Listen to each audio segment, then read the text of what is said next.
আজি আপোনালোকলৈ আগবঢ়াইছোঁ সঞ্জিত দাসৰ দ্বাৰা ৰচিত নীলাখামৰ চিঠি। এয়া প্ৰথম পৃষ্ঠা। মৰমৰ চেনাই ধন, মৰম ল'বা। আজি কিমান দিন হ'ল তোমাক নেদেখা। নৈৰ পাৰলৈ তুমি আজিকালি নহাই হ'লা।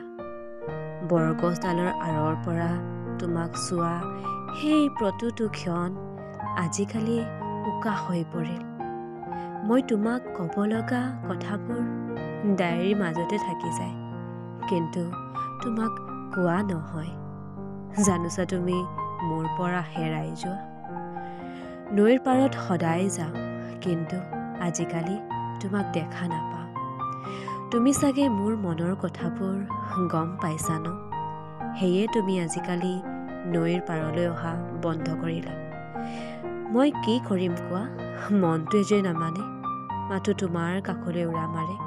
তোমাৰ হৃদয়ৰ পুখুৰীটোত এপাহ পদুম হৈ ফুলিব বিচাৰে।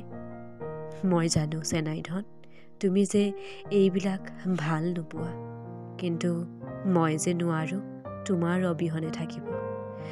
কাইলৈ আবেলি তুমি নৈৰ পাৰলৈ আহিবানে? তোমাক ক'বলৈ বহু কথা আছে।